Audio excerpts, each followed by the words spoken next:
Hello, everyone. Welcome to the latest episode of Let's Talk. And today we're going to be talking about new and interesting channels. So, if you want to move beyond the obvious, the Google Ads, the Metas, the TikToks, where do you go and how do you deploy those new channels? My name's Al Mackin. I'm one of the directors and founders at the eWord, and I'm here with my colleague Kai. And I'm Kai Williams. I'm the Senior Social and Campaign Manager here at the eWord. Okay, so the first big question, Kai, is tell us about a channel that's different. So there's actually one that's just launched with Spotify. So you can now do self-serve podcast advertising. So with the self-serve podcast advertising, it's the only place on the platform where you can actually reach paid users. So when you're talking about residential, obviously paid users have a bit of a higher spending power. That marries up a little bit better with those who are looking to buy a home. So there's not many people who are out on the market who are still on the free version, essentially. So it's a method that we can directly get to that audience on the platform. So when you're setting up a Spotify ad, a Spotify campaign, what's different from Google Ads, Meta, TikTok in terms of targeting? What's unique? What makes that channel really special? It's important to say with Spotify advertising, it's very much the early stages of a development. So it's very much more awareness led. So it's not like Google Ads where you've got really high intent straight off the bat. If someone's searching, for example, apartment to buy in Manchester, they're already in the market.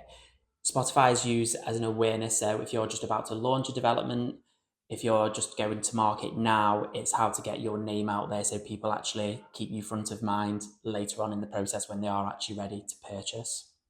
With the actual targeting options, so with the podcast specifically, you can choose your topics. Is your audience into health and fitness? Are they more of a crime and thriller?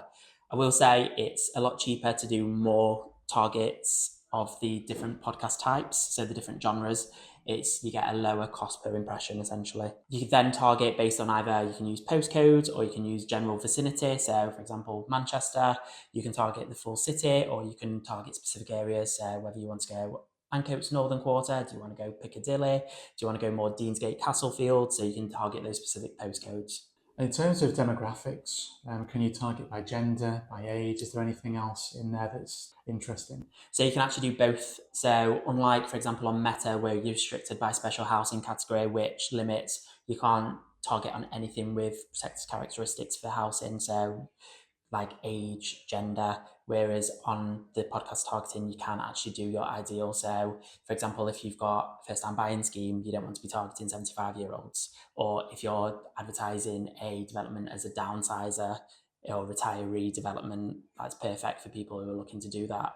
You don't want to be targeting 18, 19-year-olds or 20-year-olds who are just starting out on their property journey. In terms of the ads themselves, what is the format? Is it audio? Is there any element where you can see something or click something? And how do you create those assets within the platform?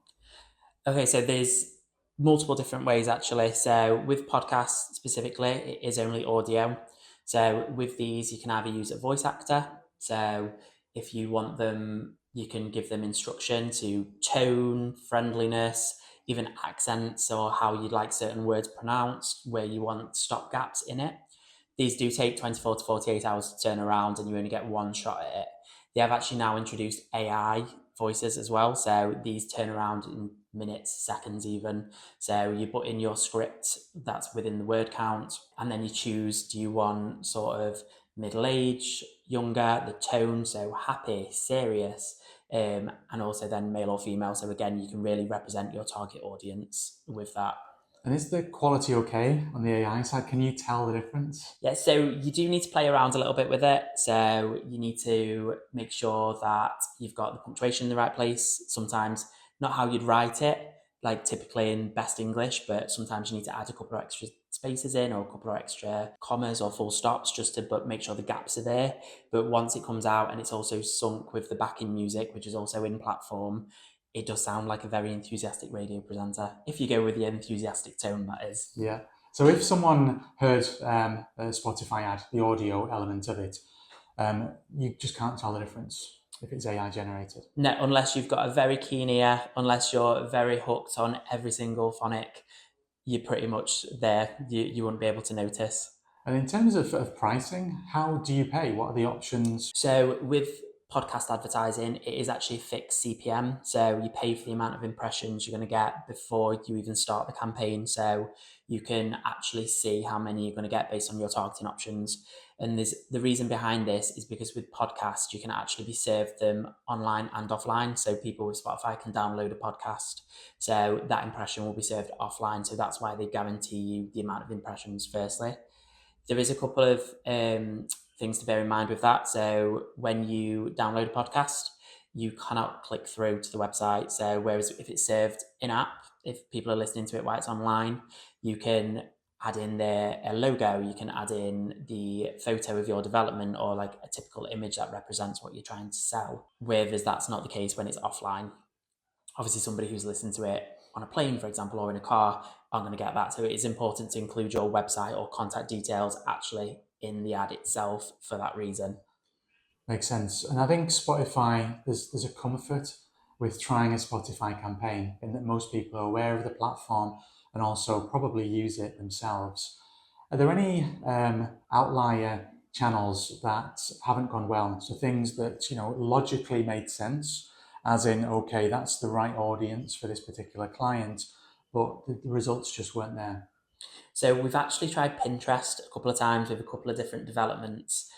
You'd think Pinterest, people mood board before they look into what's their ideal home or how would they like their living room to look, get inspo, things like that. So it is ideally, you'd think that's where the audience is. We have tried it multiple times and aesthetically the ads look great, but the actual targeting options aren't the best. So you can't get really narrow with interest targeting.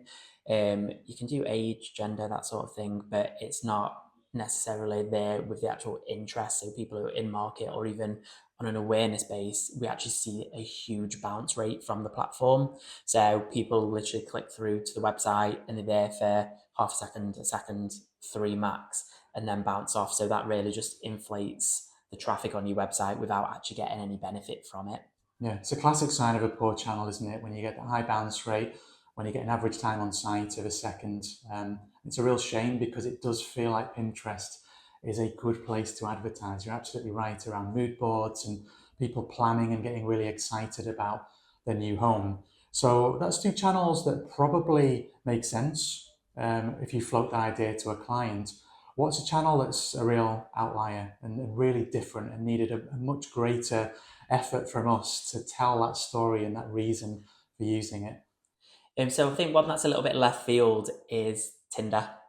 So if you've got a buying scheme such as like shared ownership, or even there was one that the government was trialing last year called First Homes, which actually makes getting on the property ladder as a single person attainable.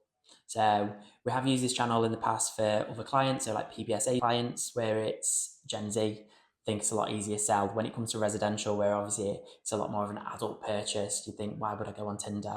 That if you've got a scheme that allows you to purchase and get on the property ladder as a single person, you're tapping into an audience pool that none of your competitors are there.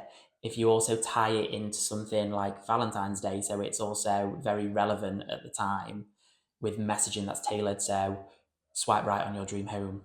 That's a very simple example, but something that's really tailored to the platform. It just means you're really getting your messaging across with high intent people who probably didn't even know that it was possible, but you're opening doors to them, and lo and behold, they turn into people who convert on your website, book viewings, and eventually purchase homes. You talked about creative there, so swipe right on your dream home.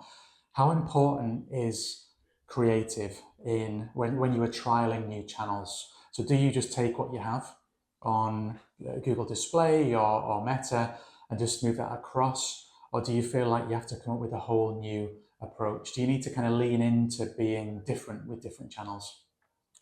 So it's important you want to get your brand, your development ethos across channels. However, it is best to tailor to the audience that is on that channel.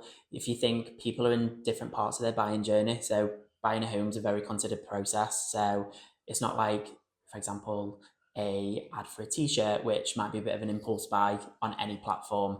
Whereas a home, you research, you go through a long drawn out process with it. So, for example, you're creative on Google, where it is a high intent channel where people are Googling, I want to buy a house in this area. they're ready to, at that place they've already researched, compared to something where it is Tinder, Spotify, for example, which is a bit lower in the buying funnel earlier in their journey. It's much more of an awareness piece to actually tip their interest and get them moving along the process with you specifically. Yeah. So let's say there's a marketer and they're working in-house at a property company. They really want to widen that channel mix and go beyond the channels they've been using for 5, 10 years. They are enthused by this concept and this idea. What's your advice around that process of getting buy-in, getting budget, and ultimately, kickstarting a test? So let's talk about budget first, and let's use Spotify and Tinder as specific examples. What would a typical budget be in Spotify, and what should you set aside to run a Tinder campaign? So when it comes to Spotify, you've got a little bit more leeway in testing out with stakeholders in terms of it as a new channel. So it has got a much lower daily spend. So you've got £25 daily spend specifically for podcast targeting. So you can run it in a short burst. So whether it's a 2, 3 week, 4 week trial period, so you can see the results has your website traffic gone up. For example, how many impressions have you got? How many click throughs? So if it is the platform for you, so it gives you a little bit more leeway.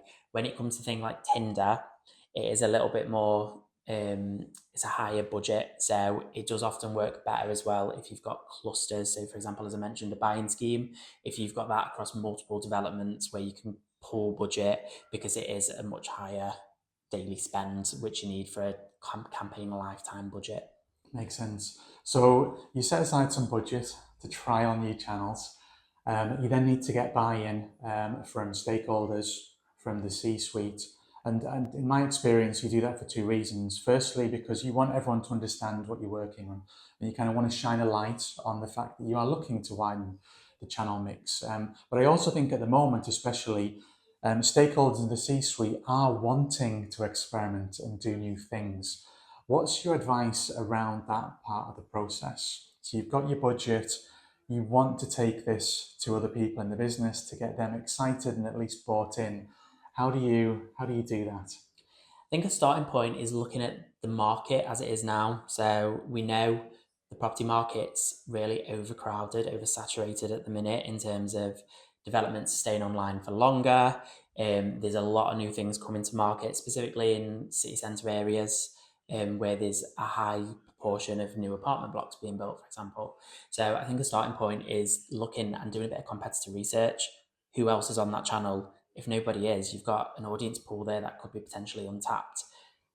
The second thing is then looking at your audience. So have you done research about who you're at? If it's new to launch building, who is your ideal audience? Who are you expecting to buy there?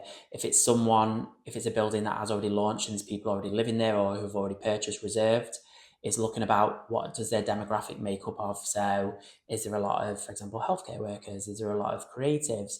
Is the platform marrying up with that audience? And again, it's kind of justifying your thought process behind that. So you go into an audience pool that's untapped, you go into platform where your audience actually is there naturally, and again is also looking at what point of the journey they're in. So for example, if you're new to launch, you want to talk about awareness, because later on when it actually comes to reserve and the building's complete, you've already got people who are aware of that and will be ready to reserve by that point. And I think it is about telling a story, isn't it? It's about bringing people along with you on this journey. I know from our experience around testing new channels, it's being very clear at multiple stages that this is a test. So everyone knows that that the success is really carrying out the test. You want it to win and you want to find a new channel, but really what you're aiming to do is to try something new. Not with a huge budget, but with enough to give you the data to tell you whether it's going to work or not. And for every channel you find, like Spotify, that works really well, you'll find a Pinterest that doesn't. And actually, when we talk people through that process, then I don't think we've ever had a negative experience where somebody felt, really bad that a test didn't work. I think everyone accepts, from the marketing teams we work with to the stakeholders, that it's a success just to be trying something new out. 100%. And with trying new things out, things can piggyback off the back of it. So, for example, you might try Spotify and it actually doesn't work for your audience, but then it makes something like tick in somebody's mind in the marketing team, and it's like, oh, let's do voiceovers. So then you try a new video format where you're actually talking through something similar, but it's paired with video on one of your staple channels. So whether that's Meta, TikTok, YouTube, and actually that might be a huge success, and that's all comes off the back of just trialing something new that you've not done previously. Yeah, and of course, the end of the testing process is making sense of your data. What has this delivered? And actually, to wrap that back to the start, I think it is key to kind of set out what does success look like, because then at least when you get to the end, you've got something to judge it against rather than going, okay, well, is 5 leads good or is 5 leads bad?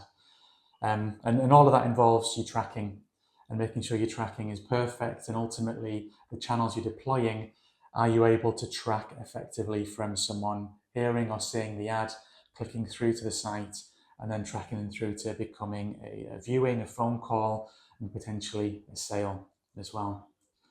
So I hope that's given you some inspiration about going beyond the normal channel mix. Having done this for many years, we found it really a really important part of our marketing process is to have points during the year where we set aside budget and time and start exploring other channels. As I mentioned earlier, the success part of trying new channels is not necessarily finding channels that absolutely work, but having the time and the budget to try new things out and then push that experience back into the business.